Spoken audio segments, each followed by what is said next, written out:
I've been dreaming in it, a life worth living in it. Selamat pagi sahabat podcast Diskominfo Menyapa. Kembali hadir dalam edisi podcast hari ini bersama saya, salah satu host pada podcast Diskominfo Menyapa di saat ini, Mario Sekewail. Telah hadir bersama kami dalam studio podcast Diskominfo Menyapa ini.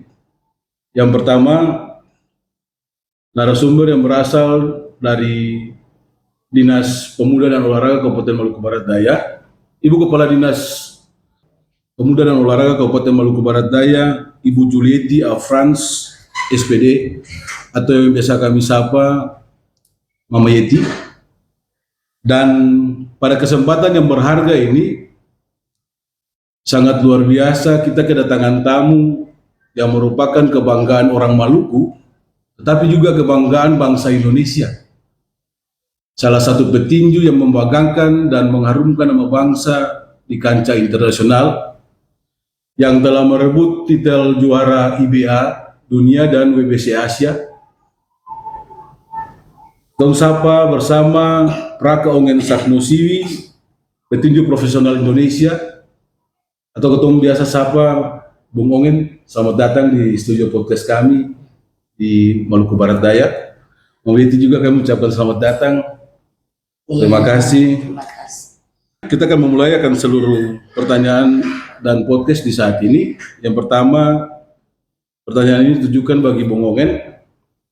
Bisakah Bung ceritakan buat sahabat podcast Diskominfo Menyapa, awal mula Bung menekuni dunia tinju ini? Oke, baik. Terima kasih. Saya dari kecil, memang saya lahir besar di Pulau Buru, cuman bapak saya asli di Pulau Muar, Dusun Penyor. Saya kenal tinju itu dari SD, karena dulu waktu masih kecil-kecil sering nonton tinju. Bapak selalu putar TV itu udah pasti tinju. Akhirnya nonton terus Bang Daud, Bang Chris John, nonton tinju di mana saja kita pasti udah hadir buat nonton, jadi udah suka berantem lah. Dan kebetulan juga saya dari SD sudah suka berantem, Iya. Berantem. Jadi SD, SMP, SMA, dan akhirnya lulus SMP dari kampung di Pulau Buru, saya ke Kota Ambon buat sekolah. Waktu di SMA Negeri 4 Suli situ. Lalu pas udah masuk SMA kelas 3, kebetulan ada yang latihan di samping rumah. Akhirnya saya memberanikan diri untuk mau mengikuti tinju, karena memang hobi berantem. Nah, akhirnya diterima. Nah, dari situ 2011 saya mulai latihan tinju, dan kejuaraan saya baru latihan tinju 3 bulan dan ikut Patimura Cup 2011 di Saparua, di depan Benteng Stadium. Ya. Nah, akhirnya, dan kata pelatih, saya salah satu petinju tercepat, baru latihan 3 bulan dan ikut pertandingan terus juara. Nah, juara. Habis itu saya balik ke SMA Negeri 4, saya dikasih apresiasi oleh kepala sekolah, dikasih beasiswa sampai lulus. Nah, itu awal mula karir saya. Akhirnya tanding di Kota Ambon, saya lulus. Orang tua mau saya kuliah, cuman di hati saya tidak masuk kalau kuliah. Akhirnya ada penawaran dari Jakarta buat latihan tinju di sana. Waktu itu almarhum AKP WM Sapulete. Terus saya ditawarkan ke sana karena beliau punya sasana besar, tapi tidak punya atlet. Jadi kita berdua sama ada teman saya namanya Fikinan Lohi, kita berdua ke Jakarta. Jadi saya ke Jakarta, tidak info ke orang tua kalau ke Jakarta, karena kalau saya info pasti tidak diizinkan. Makanya pergi sampai di Jakarta, baru saya telepon orang tua di kampung. Kalau saya sudah di Jakarta. Jadi bapak sama mama tenang saja. Di sini saya akan berkarir tinju. Saya tidak macam-macam. Tapi mama marah-marah waktu itu. Kalau papa bebas, karena laki-laki jadi aman. Ya dari sana karir saya mulai naik. Akhirnya saya udah bisa punya penghasilan, udah bisa bantu adik-adik saya buat sekolah. Nah dari situ orang tua udah mulai senang. Dan akhirnya sampai terakhir saya masih tinju amatir 2016 pas PON saya berhenti dari amatir, saya pindah ke tinju profesional. Iya. Jadi 2016 saya selesai PON, saya langsung ngomong ke komandan saya buat masuk prof karena saya merasa kecewa waktu itu ya, karena persiapan saya udah kira-kira udah mau setahun dan main pertama langsung kalah. Langsung kalah, jadi kecewa terus sedih, lebih tepatnya sedih karena persiapan sia-sia. Kalau langsung kalah, main pertama langsung kalah. Akhirnya dari Jawa Barat saya langsung pulang ke Jakarta. 2016 juga saya langsung main debut prof pertama saya. Nah, tanding pertandingan ke-6 ya puji Tuhan saya dapat promotor yang luar biasa. Jadi promotor ini namanya M-Pro Internasional. Di dalamnya itu dia hanya 3 petinju yang diwadahi selama ini di Indonesia. Yang pertama Bang Chris John, kedua Bang Daud Yordan, dan ketiga saya. Ya. Jadi memang dia tidak ambil banyak petinju, tapi dia cari petinju yang punya potensi untuk menjadi juara. Seperti itu. Baik, Bung Ongen, dari pemaparan yang disampaikan oleh Bung Ongen tentang karir profesional yang dilalui sejauh ini ketika tampil di ajang internasional dengan perjuangan yang begitu gigih dan luar biasa, merebut 2 sabuk juara internasional IBA dan WBC ini, ada kira-kira menurut pertemuan dengan lawan-lawan tanding yang paling diingat oleh Bung Ongen selama pertandingan karir profesional dunia ini, lawan yang mana yang kira-kira sangat membuat Bung Ongen begitu gigih untuk mengalahkan, bahkan dalam perjuangan benar-benar luar biasa untuk sampai mengkamfaskan lawan? Ya, baik. Kalau menurut saya semua petinju hebat ya, semua petinju bagus, dan semuanya berlatih. Tetapi yang paling berkesan buat saya merebut sabuk IBA dunia ini. Karena waktu saya mau bertanding, banyak orang meragukan saya. Kebetulan saya baru mau tanding ke 8 kali, dan dia sudah 28 kali tanding. Dan dia salah satu petinju hebat dari Filipina, dan dia sering menantang juara-juara dunia dari Rusia, dari mana saja. Banyak yang meragukan, sampai ada yang chat, kenapa sih promotor kamu mempertemukan kamu dengan dia, seperti itu. Tetapi saya yakin Tuhan sudah tempatkan saya di saat ini bukan sesuatu hal yang kebetulan. Ini sudah direncanakan oleh Tuhan. Saya selalu berdoa, berlutut. Saya bilang, seorang Daud saja bisa mengalahkan Goliat. Jangan mempermalukan saya, Tuhan. Saya berdoa, sampaikan seperti itu. Daud saja yang kecil bisa mengalahkan Goliat yang besar. Jadi di dunia ini tidak ada yang tidak mungkin. Semua itu, yang penting kita bekerja keras, berlatih giat. Tuhan akan mempertimbangkan, Tuhan akan melihat kerja keras kita. Tidak pernah Tuhan tutup mata. Itu kepercayaan saya. Seperti itu. Iya, Bung Ongen. Sampai pada keberhasilan dan kesuksesan di titik ini, pasti ada topangan berarti dari para komandan, pimpinan yang ada di instansi di mana Bung Ongen bertugas saat ini di TNI Angkatan Udara ya. Ya. Mungkin bisa diceritakan sedikit tentang kisah-kisah bersama dengan para pimpinan, terlebih khusus manajer yang mengelola Sasana Tinju Dirgantara Boxing Camp, di mana Bung Ongen berlatih dan ada bisa sampai di titik keberhasilan saat ini. Ya, baik. 2014 itu awal pertemuan saya dengan namanya Kolonel Siswanta, tapi sekarang sudah Marsikal. Ya, jadi beliau yang merekrut saya untuk masuk ke TNI Angkatan Udara dan salah satu pendiri Dirgantara Boxing Camp di Mabes Angkatan Udara. Beliau orangnya luar biasa, sangat berjasa buat karir saya. Banyak pimpinan yang sangat mendukung kami petinju Dirgantara Boxing Camp di TNI Angkatan Udara. Jadi kami kalau mau berangkat TC kemana saja, bersurat ke Kepala Staf Angkatan Udara dan sangat mendukung. Kalau kita juara diapresiasi oleh pimpinan. Kebetulan juga 2022 saya diapresiasi KPLB kenaikan pangkat luar biasa dari Pratu ke Praka. Padahal saya Pratu baru 5 bulan. Diberikan penghargaan oleh instansi, oleh negara atas keberhasilan membanggakan bangsa Indonesia tentunya.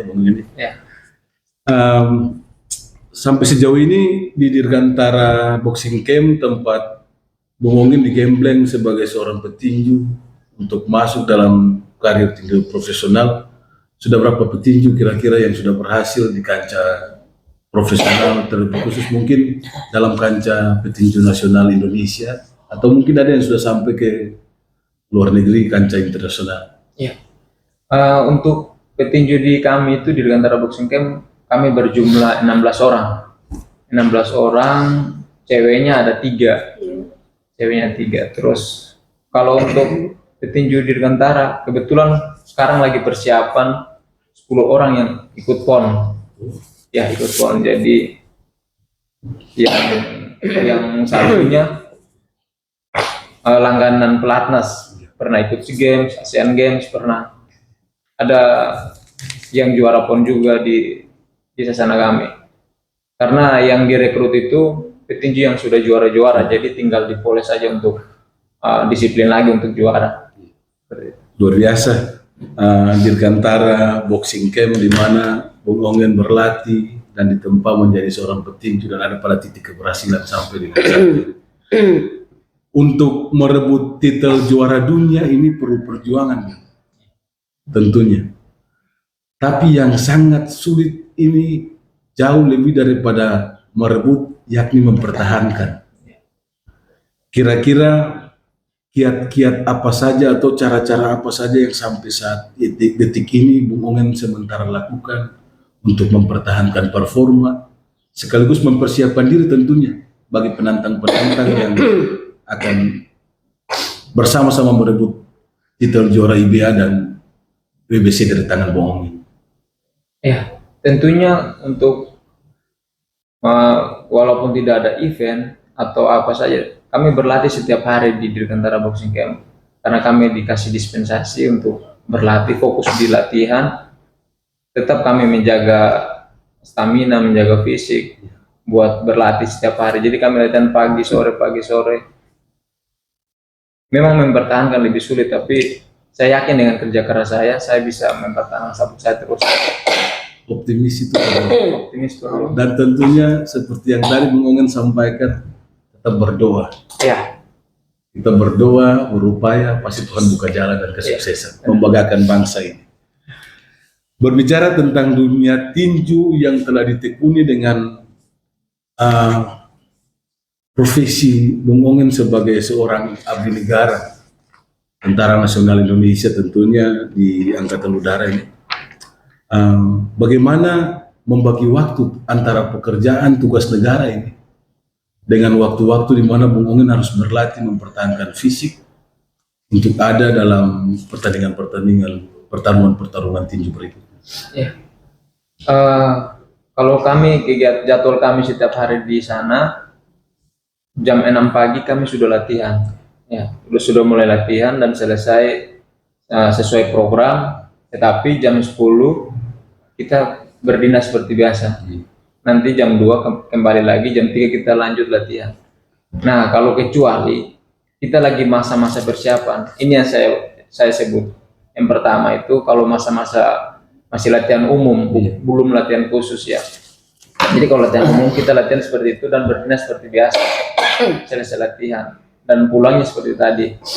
Kalau kami sudah untuk 3 bulan mau pertandingan, kami fokus untuk berlatih saja. Jadi kami pimpinan bersurat ke Kasau untuk kami di TC-kan. Ya, seperti itu. Jadi tidak ada dinas, kami fokus hanya latihan.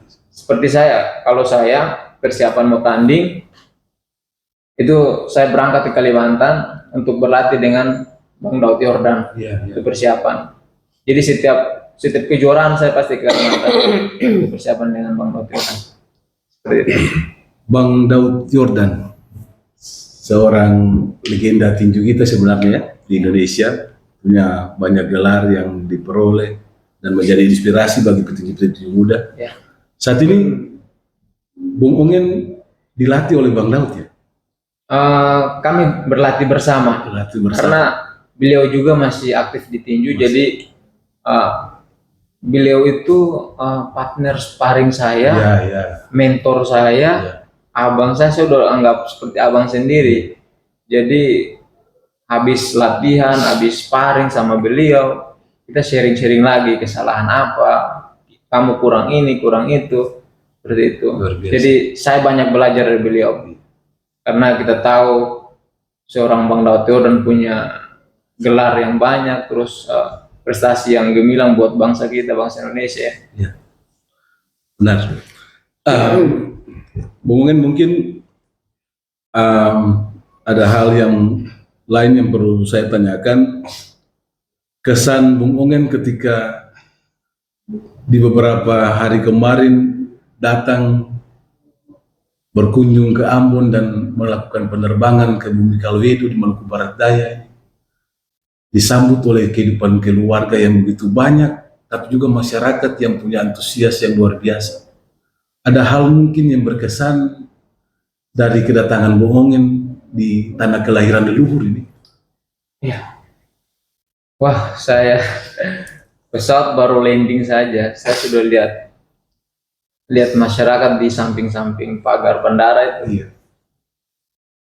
Tentunya saya sangat pertama terharu, bangga, karena nggak nyangka.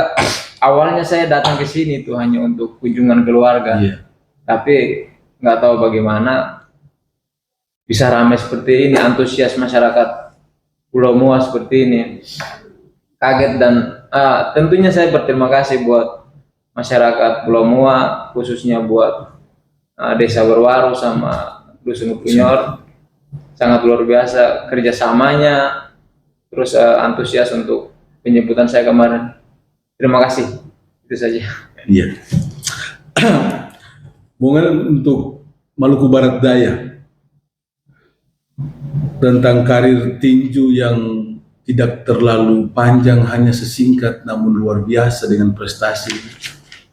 Adakah harapan bagi generasi kita di Maluku Barat Daya ini, dan bagaimana tips-tips ataupun kiat-kiat yang bisa Bung Ongen bagikan bagi para atlet tinju di Bumi Kalwedo? Iya, sama seperti saya ya, di desa saya, malah di pulau saya itu, kenal tinju dari mana? Tidak ada yang tahu tinju itu, hanya tahu di TV, apalagi di kampung saya. Kampung saya tidak ada petinju sama sekali. Saya orang pertama pencetus tinju di kampung saya di Pulau Buro. Jadi prinsipnya kita itu tidak ada yang tidak mungkin. Kalau mau kerja keras, berdoa dan kerja keras. Kalau tips saya buat anak-anak muda sekarang, korbankan masa mudamu buat masa depan yang lebih baik. Prinsipnya cuma simple, hanya sederhana tapi tidak banyak yang bisa melakukannya. Pertama, berdoa, disiplin, alkohol, rokok, begadang, itu saja. Kalau kita sudah bisa menuntaskan 5 ini dan kita kerja keras dalam latihan, sudah pasti juara. Tuhan akan memperhitungkan itu. Ya, amin. Baik, mungkin pertanyaan terakhir saya bagi Bung Ongen dalam podcast kali ini, dari prestasi yang telah diperoleh, membanggakan masyarakat Maluku, tapi juga masyarakat Maluku Barat Daya tentunya, di mana di sini tanah leluhur daripada orang tua Bung Ongen, dan tentunya membanggakan Indonesia.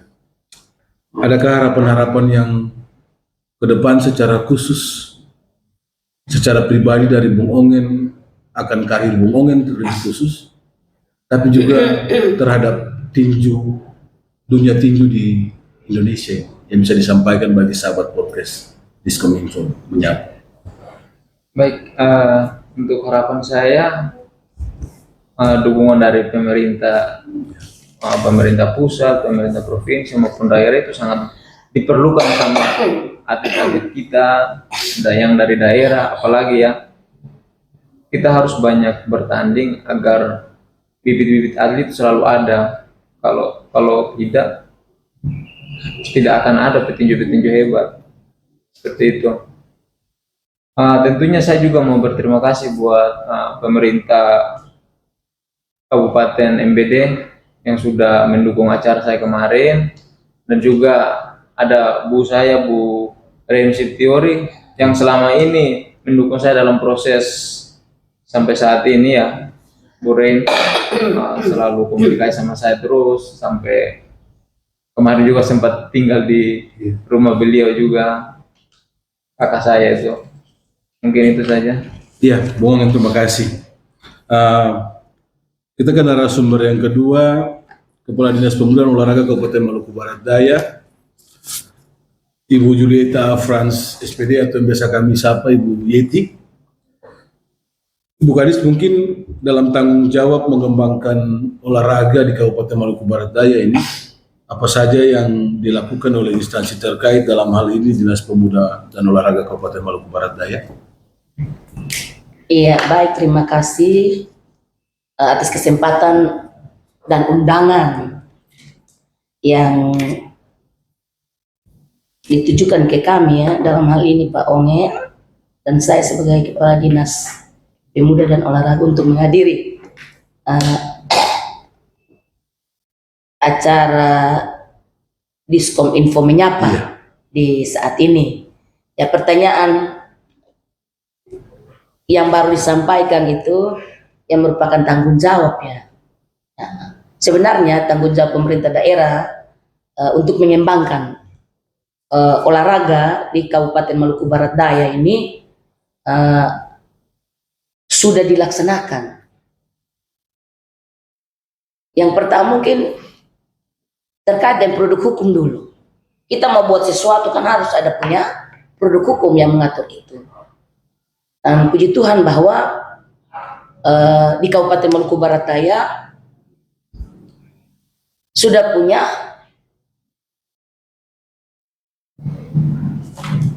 perda terkait dengan keolahragaan, walaupun itu merupakan perda inisiatif DPRD. Nah, tinggal saja pengesahannya.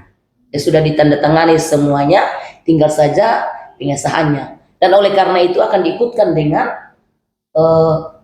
peraturan bupati untuk melaksanakan hal-hal teknis yang ada pada perda tersebut.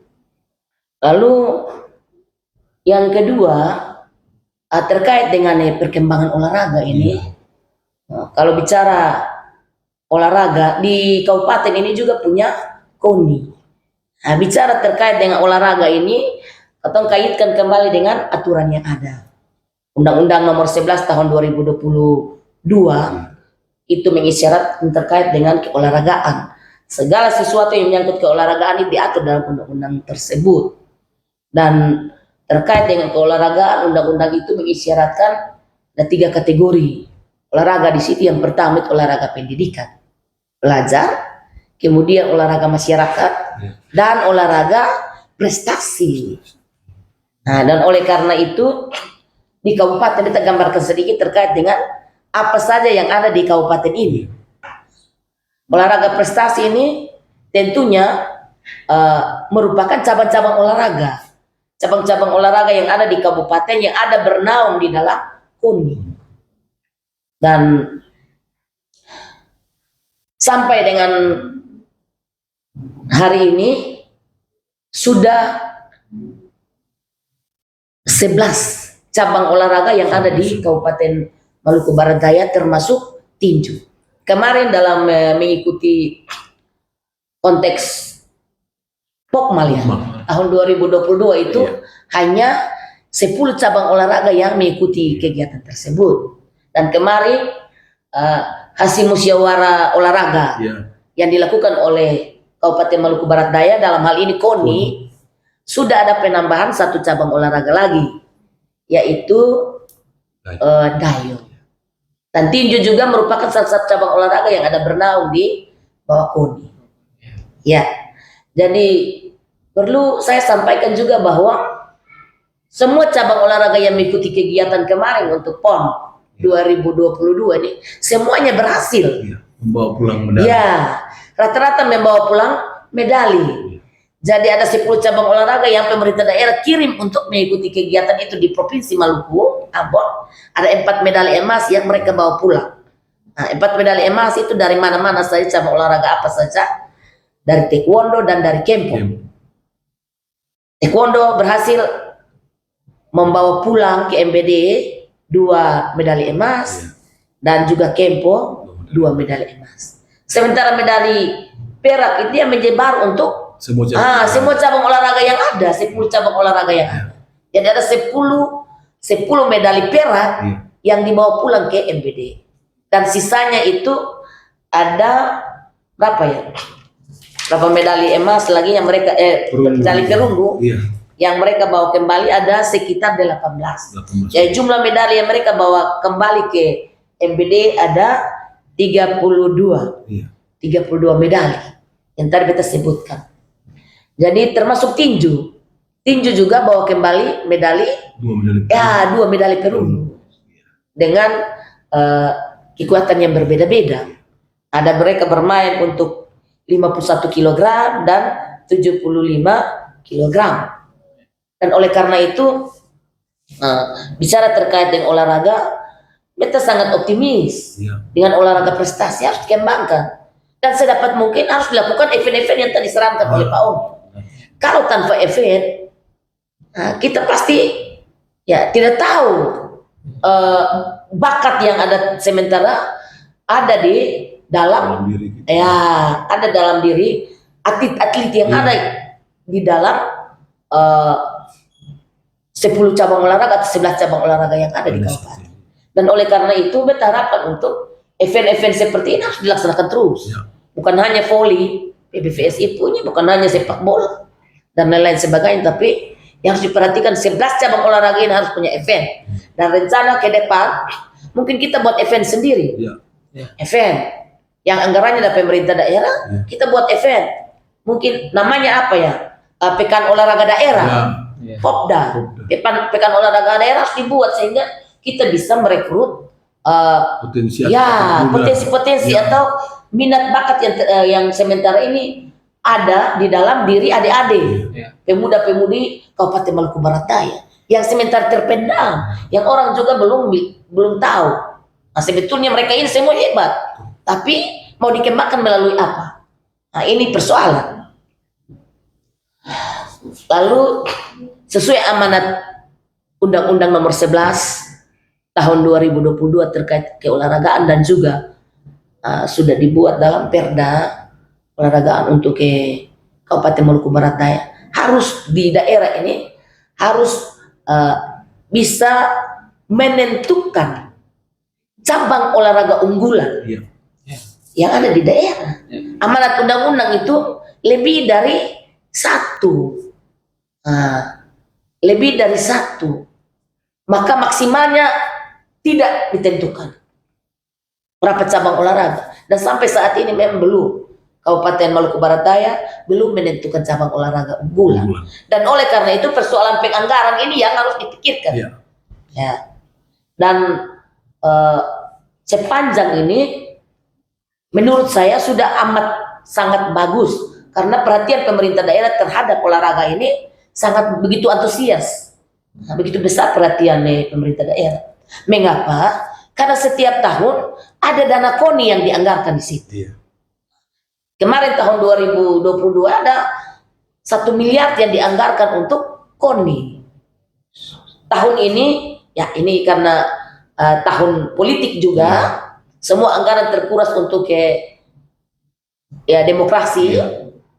Dan puji Tuhan bahwa pemerintah daerah masih siapkan 500 juta untuk KONI, untuk pengembangan olahraga yang ada di kabupaten ini. Tergantung cabang-cabang olahraga yang ada di kabupaten, bagaimana antusias untuk perhatikan atlet-atlet yang ada bernaung pada cabang-cabang olahraga itu. Mungkin ini untuk pertanyaan yang tadi ya. Iya. Dan yang apa saja yang dapat dilakukan ini itu sebenarnya sudah banyak ya. Iya.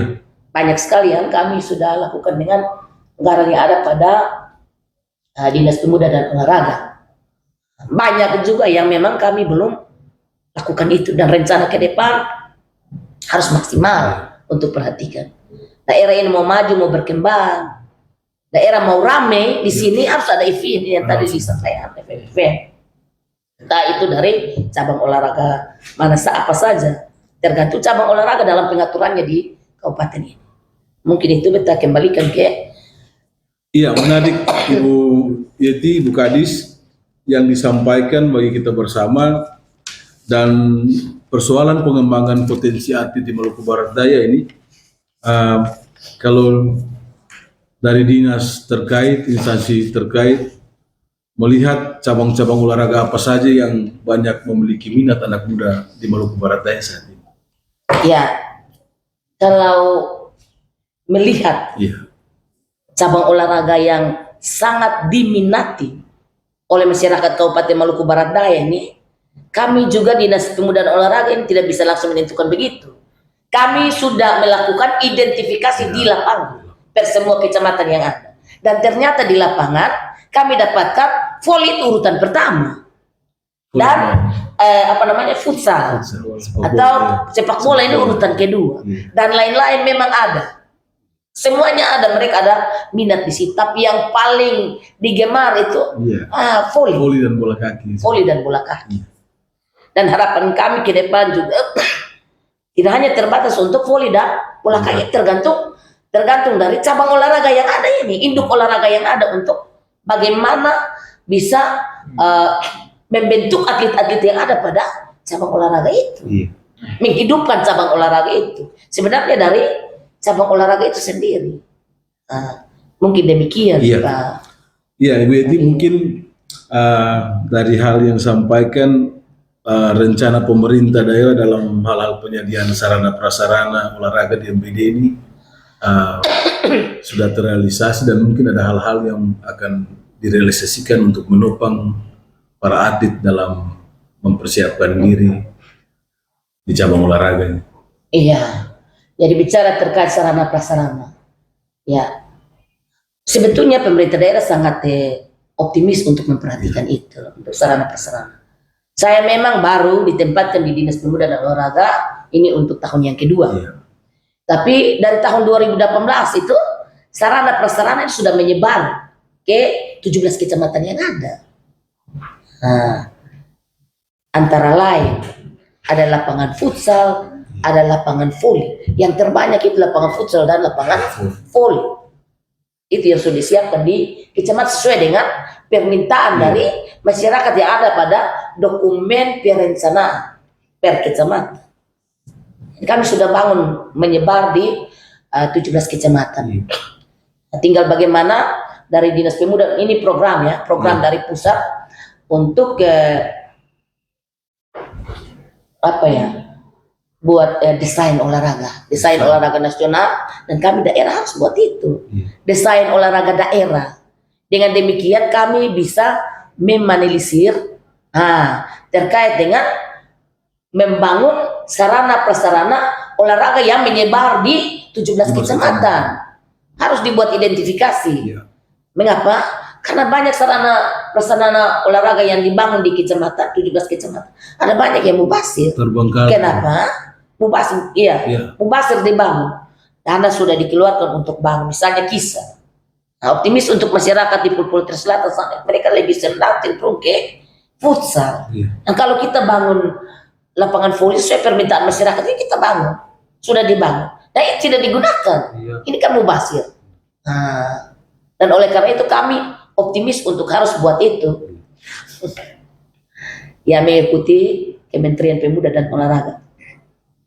Sehingga tepat sasaran. Iya. Kita bangun lapangan voli di Babat karena memang orang Babat pencinta bola voli. Iya. Kita bangun lapangan futsal di Kisar karena memang orang Kisar pencinta futsal. Nah, kita bangun apa lagi sesuai dengan permintaan dan identifikasi yang kita tuangkan di dalam rencana ke depan ini. Sesuai dengan arahan dari Kementerian Pemuda dan Olahraga. Kita buat desain olahraga daerah. Sehingga kalau yang ini minta ini lagi, ini minta, tidak bisa. Iya. Karena desainnya sudah ada. Di sini harus begini, di sini harus begini. Sehingga mengikuti apa yang sudah ada. Baik, Ibu Yeti, mungkin berkaitan dengan olahraga di Maluku Barat Daya, dalam hal ini secara khusus olahraga tinju ya. Sejauh mana hasil identifikasi dinas terkait tentang minat bakat anak-anak muda Maluku Barat Daya yang cukup tertarik terhadap olahraga ini, olahraga tinju, dan dalam pantauan dalam mengikuti kegiatan-kegiatan maupun latihan-latihan ini sejauh ini sampai mana? Baik, terima kasih. Sebenarnya yang pertama kita minta terima kasih yang paling besar untuk Bapak Ongin. Karena Bapak Ongin menjadi motivator betul untuk kabupaten ini, untuk atlet-atlet muda yang ada di bawah naungan Pertina yang ada di Kabupaten Maluku Barat Daya. Tinju, yang mengatur tinju ini. Karena ini merupakan spirit dorongan untuk mereka. Pak Ongin saja bisa, tuh Pak Ongin bisa jadi petinju juara dunia. Kita usaha untuk berlatih. Tentunya harus didukung dengan sarana prasarana pendukung yang tadi. Dan memang sampai saat ini memang belum ada sarana prasarana. Memang sudah pernah untuk melancarkan itu terkait dengan mungkin ada sarung tangan dan lain-lain untuk yang dapat digunakan para atlet tinju untuk berlatih. Dan itu juga tergantung dari cabang olahraga tersebut seperti ini. Bagaimana mereka bisa membuat memperhatikan itu, buat proposal masukkan ke KONI karena anggaran itu ada di KONI. Pemerintah daerah siapkan anggaran untuk KONI. Tergantung bagaimana cabang olahraga ini mereka membuat proposal. Ini kita ada buat ini, kita ada buat ini, lengkap. Sehingga KONI bisa membiayai itu. Membiayai mereka juga dalam latihan-latihan ke depan. Dan kita bersyukur bahwa tinju yang kadang-kadang kita tidak lihat kita tidak lihat, tapi itu ada. Dan mereka berhasil membawa medali perunggu untuk kabupaten. Berarti ada antusias dari masyarakat, pencinta-pencinta boxing pencinta-pencinta tinju di kabupaten ini. Ada kembali bawa medali perunggu di kabupaten tahun 2022, dan itu harus kita kuatkan mereka, persiapkan mereka untuk mantapkan lagi mengikuti kegiatan Popmal nanti di tahun 2026. Popmal ini kan 4 tahun sekali. Jadi dan oleh karena itu kami tetap optimis untuk siapkan itu. Dengan adanya kehadiran Pak Ongin di sini, kita yakin dan percaya bahwa itu merupakan dorongan besar untuk atlet-atlet tinju yang ada. Dan kami juga sangat mengharapkan seperti itu yang terjadi. Jadi mungkin di tahun 2026 kita kirimkan lagi atlet-atlet tinju ke Popmal, dan mungkin bukan piala perunggu lagi yang mereka bawa. Ada perkembangan di situ, lebih maju lagi, mungkin mereka kembalikan medali emas atau medali perak. Mungkin itu. Iya, Bu Yeti, terima kasih. Dan sebagai pertanyaan penutup bagi kita bersama di saat ini,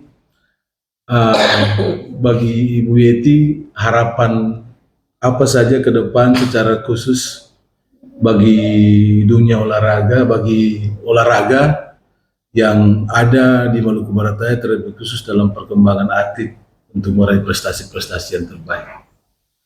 Nih, harapan terbesar ini tentunya kami berharap semoga atlet-atlet ini dapat berlatih dengan baik. Ya, pembinaan pembibitan, mulai dari pembinaan atlet ini.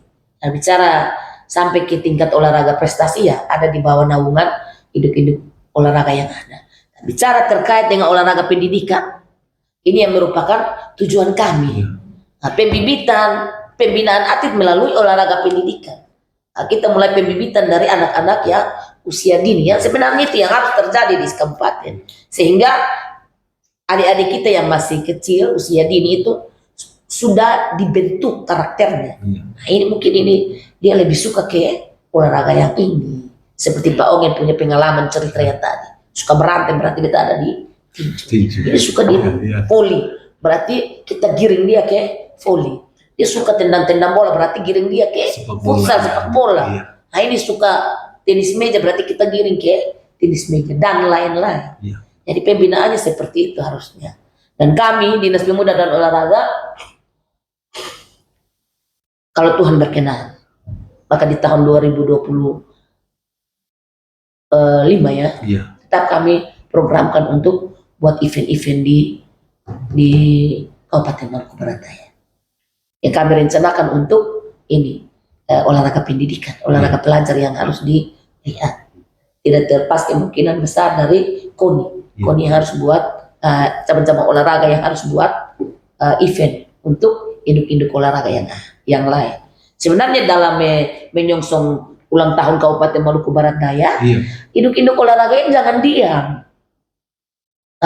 Bukan hanya yang diperhatikan itu bola voli ini panitia yang untuk voli ini, tapi induk-induk olahraga yang lain bisa datangkan ini untuk bikin kejuaraan atau event yang mendukung untuk menyongsong ulang tahun Kabupaten Maluku Barat Daya atau ulang tahun Republik Indonesia. Itu sebetulnya harapan kami. Tapi sepanjang ini mereka diam.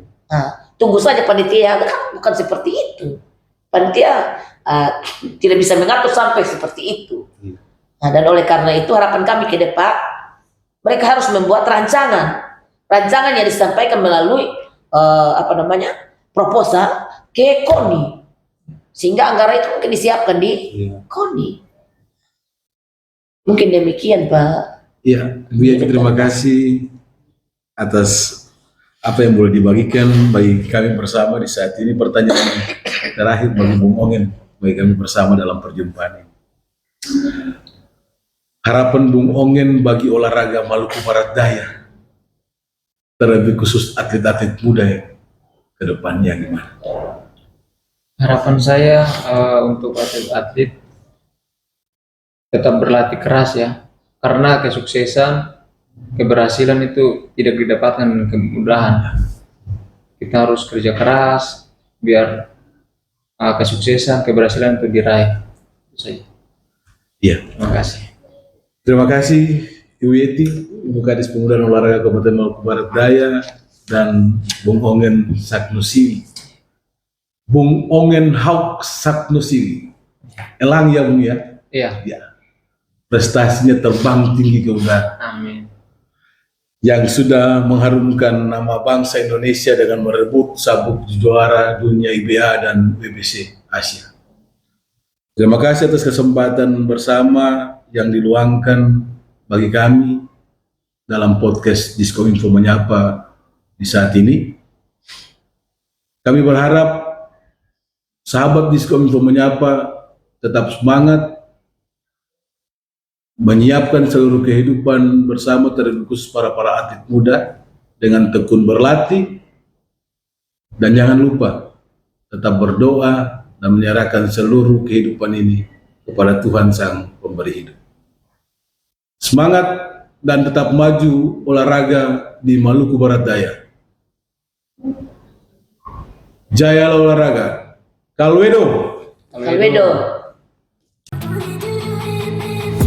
And I've been dreaming in it, a life worth living in it.